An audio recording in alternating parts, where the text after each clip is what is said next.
All right, guys. Well, welcome back to Full Circle with Joyce, and thank you for tuning in and for being a part of our conversation. Now, we want to talk about police brutality in light of the images and the conversation that has been happening around our varsity students.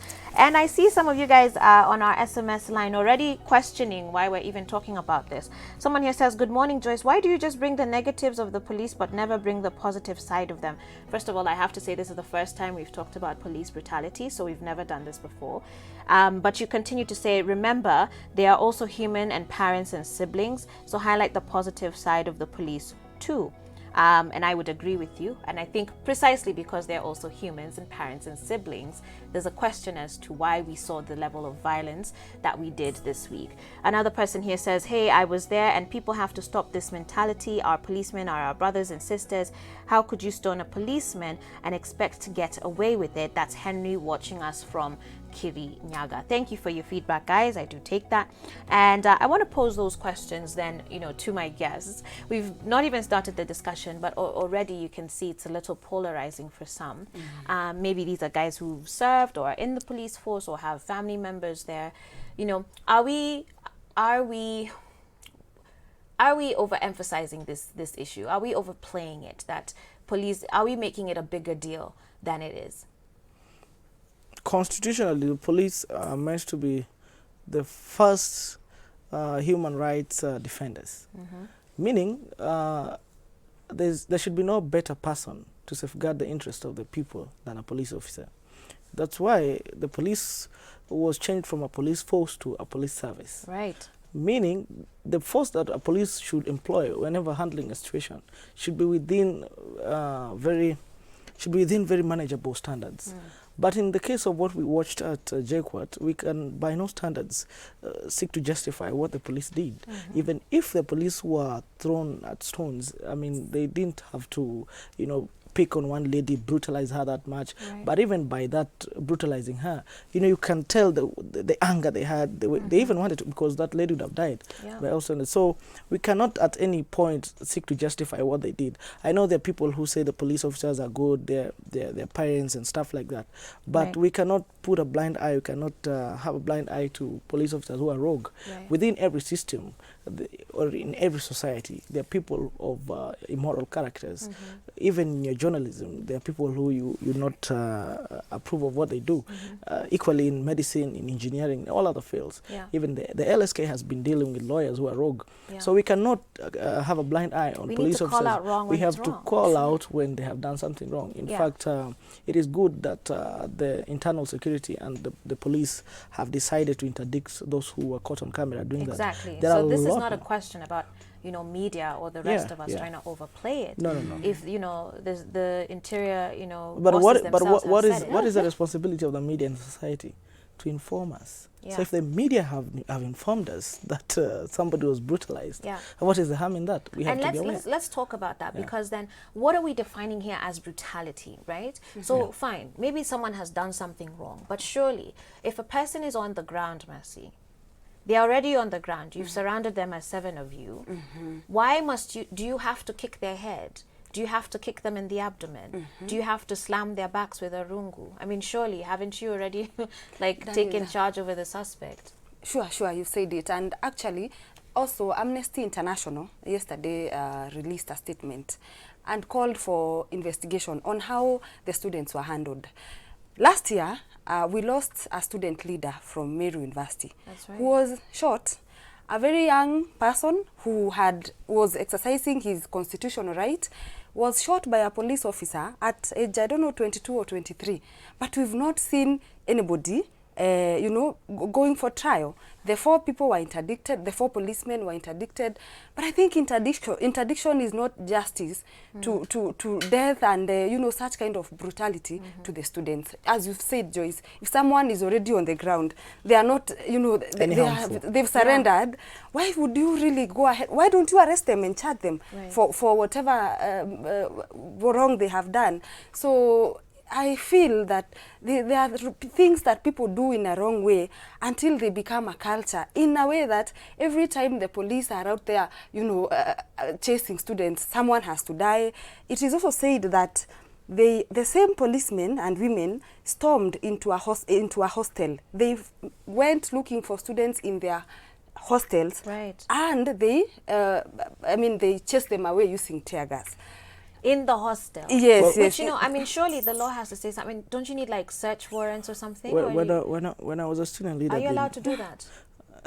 To just enter someone's hostel? they're not even allowed to step within the university precincts without the direct orders of the university. It is the university that allows them to access the precincts. So when I was a student leader at the University of Nairobi, for the years that I was a student leader, when the years I was a student at the University of Nairobi, that's over 5 years. I think we lost so many students to police brutality.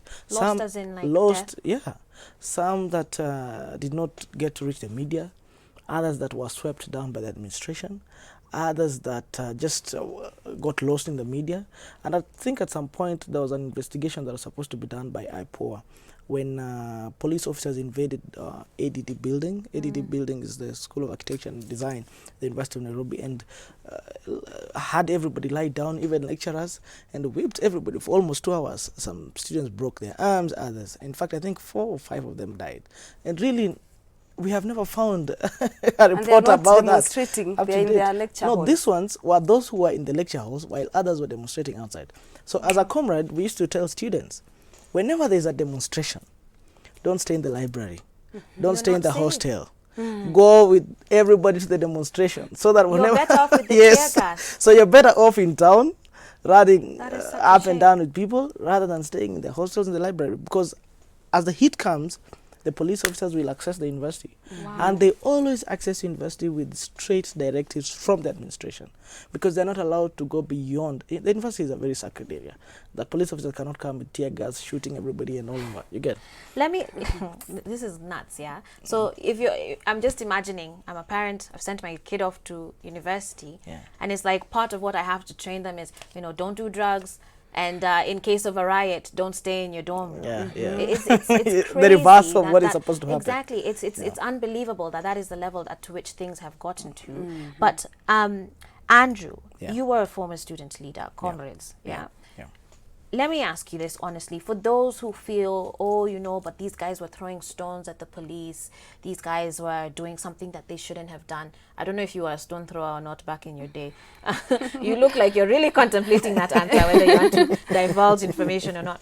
But when a student or anybody else in these demonstrations that we see now, I guess, becomes a threat to the police, what is the appropriate response for the police? Well, what happens, like for instance, in the University of Nairobi, when people would engage in demonstrations, once they reach Uhuru Highway, there are people who would infiltrate the demonstration. There are chokoras all over, street boys, people who are sleeping at Uhuru Park, they want to rob people, they want to mug guys. So students would now be, you know, categorized and caught up in all that nonsense. And the police would not want to question, are you a student or not? And then there's this natural, I think it's just natural, hatred between the police and university students. I remember there's a day we went out and we were at night, it was around Parklands at night, and we didn't have our national IDs. We had school IDs. So you know the random check that police does, and they ask you, hey, you guy, where are you going to? They say, no, I'm coming from town, I'm going to the hostel. You're going to the hostel? Give me your ID. I say, no, I don't have a national, I have a school ID. Oh, sasa nyinyi mnajifanya mmesoma kuja hapa. So there's just natural animosity between the police and students. And of course, students are young people, they're excited sometimes. Yeah. They might go beyond board and But it still doesn't justify that level of force. definitely it doesn't justify the police clobbering. For instance, the ladies are usually the ones that suffer most, because the guys would run away and do but ladies would be in the hostel. They expect to be safe within the hostels. But that is where these guys step in. At some point, I think in 2016, the police stepped into Hall 5, and I think so much happened that was swept under the carpet, but that was very unfortunate. So many people jumped through the windows from third floor. The other ladies were raped and stuff like that. But we didn't really get to hear from the IPOA. So I think this is a fault of the Independent Police Oversight Authority. Yeah. They Let are me charged read with some responsibility. comments as we go along. Gadu or Skylink or Kalau says, police should not continue to beat someone the moment one is grounded with no weapons. Yet in the Jquat case, all the policemen had guns and the guy on the ground had no weapons. It's very unfortunate that this is happening to our own country. Irene Kendi says, hello Joyce, police brutality has gone overboard. record. But it's been there. We as people are the ones who have kept silent. That's why they always think they have the right to beat us the way they want. And I think proper action should be taken upon them, as they should get a taster dose of their own medicine. And you're watching from Mombasa.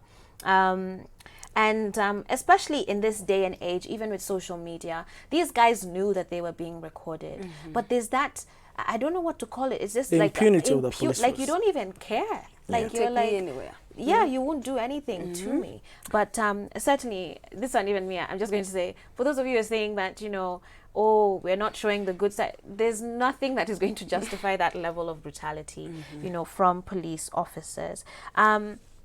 Now that this announcement has been made by the interior boss, do you think it's enough? Or I feel like this is just a reflection of our politics again. Like, your name will just be listed somewhere, and then you say, that was really bad, but nothing is actually done. So as you give your final comments, talk to us about, how can Kenya move on from this? Because here you are telling us that we need to stop taking these conversations from Twitter. But if I see a guy being beaten up like that, it's gonna instill fear in me. Right. So how do we move to the next point so that Kenyans do feel comfortable about, stepping out into the streets and peaceful demonstrations? Where do we go from here? As your final comments, very briefly, please. As I'd mentioned earlier, our judicial system is adversarial, meaning everybody has to be given a chance to be heard. The first step is to get rid of your responsibilities, and then later you're heard. You have to justify why you use such kind of force. You have to be given a chance to explain yourself. And when the independent body or tribunal finds you guilty, then they'll give you a sentence, or you'll be taken to court for other further action. But most important is that the police have to be aware that they're not a police force anymore. They are a police service. To me, they're supposed to be at the forefront of taking care Utumishi kwa wote. Yeah. Yes. So before the police realize that, I think it's going to be very bad on their image. But also we have to understand that the police of this country have for a very long time been a police force. They have been used to brutalizing people, beating people, arresting them anytime. And this transition is going to take time. But we want to applaud the top officers of the police. At least they're showing us a sign that they're moving into the right direction. Right. So further to that, we expect that more action will be taken on any other police officer who will be found to have gone against the code of conduct of the police. All right. Yeah. Your final statements, very briefly. Sure, I'll echo the words of my friend here. It's about time that the police service gets to, revolutionize, because they've been doing that for a very long time, dealing with people in the wrong way. And I will insist, justice has to be served. I particularly feel very bad when I remember that student at Meru University was called Njoroge. Only 21 years, and his mistake was just to go exercise his constitutional right.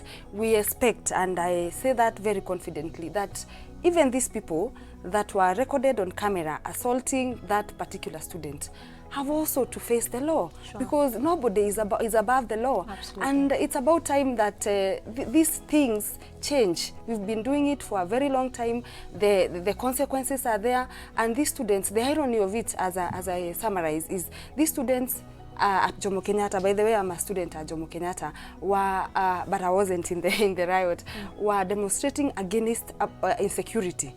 And these policemen and women should have come to assure them of their security. Right. Most importantly, tell them the measures they want to take to ensure that the students are safe, because it is the role of the government to ensure that all of us are safe. Absolutely. I think students have been painted in the wrong way for a very long time. Yeah. We can listen, we can sit down and talk. Our leaders can do that. I hear you, Mercy. I really do. And unfortunately, our time is up. But thank you both for your time. Certainly, this is an issue that we need to keep talking about. And maybe, through conversations like this is when we can, begin to gain that boldness. Yeah, but also I had somebody comment on the role of the media, and I want to go, contrary to what he's saying. And I think the media deserves a pat on the back, because were it not for the media showing us that the police were, who would have known? They would have died. or probably the family would have been dealing with other issues, hospital bills and stuff like that. Absolutely. Thank you guys very much, and thank you for you who've sent in your feedback and your comments. We need to take a break now to bring in our couch as we get ready for our second hour. Of course, we're going to be talking about health and wellness here on the show. Asanteni sana to the both of you once again. Stay tuned. The Circle with Joyce. We'll see you in the next hour.